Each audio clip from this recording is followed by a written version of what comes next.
got so much motherfucking design on right now.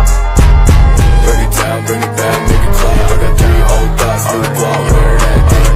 Assalamualaikum warahmatullahi wabarakatuh. Perkenalkan, nama saya Febri Suryani, NIM 2303 11417. Di sini saya akan menyampaikan materi tentang gelombang tali. Gelombang adalah perambatan energi atau gangguan melalui medium atau ruang kosong.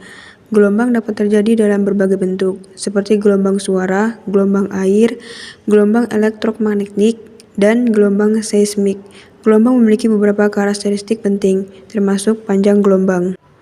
Panjang gelombang adalah dua titik yang berurutan atau gelombang yang memiliki fase yang sama. Panjang gelombang dapat dinyatakan dalam berbagai satuan, seperti meter, sentimeter, atau nanometer, tergantung pada skala gelombang yang sedang dibahas. Dalam gelombang tali, ada pun pengertian dari frekuensi. Frekuensi adalah ukuran seberapa sering suatu peristiwa terjadi dalam satu periode waktu tertentu. Dalam konteks fisika, frekuensi mengacu pada jumlah siklus atau gelombang yang terjadi dalam suatu detik. Satuan umum untuk frekuensi adalah Hertz, Hz, yang merupakan jumlah siklus per detik. Setelah kita mengetahui apa yang dimaksud dengan gelombang tali, panjang gelombang, dan frekuensi, langsung saja kita masuk ke simulasi. Nah, di sini saya akan menjelaskan terkait dengan gelombang berjalan. Nah, di sini ada protive untuk menjelaskan tentang gelombang. Misalnya pada posisi ini tali yang butir-butiran ini menunjukkan vertikal talinya. Nah, tali ini berada pada titik setimbang. Artinya posisi akan tetap seperti ini ketika saya gerakan.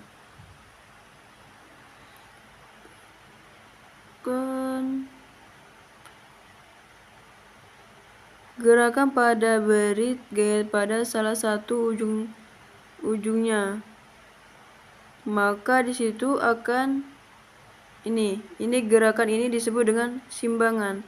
Nah, kalau saya hanya melihat posisi si benda yang saya tarik ini naik turun seperti ini, maka ini hanya menunjukkan getaran sebagai penguat bahwa ketika getaran merambat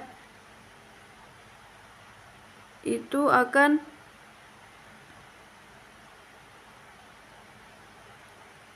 disebut dengan gelombang. Ini akan posisi awalnya. Awal seperti ini getaran tadi yang tadinya hanya di titik setimbang. Ini akan mengalami perpindahan. Nah, artinya getaran yang tadinya hanya di ini vertikal ini akan mengalami perpindahan ke sini. Energinya yang berpindah. Perpindahan energi ini yang disebut dengan gelombang. Kalau misalnya saya gerakan secara detail seperti ini, nah di sini adalah getaran. Di sini adalah getaran. Sumber gelarnya setelah ini bergerak, baru beberapa detik kemudian merambat.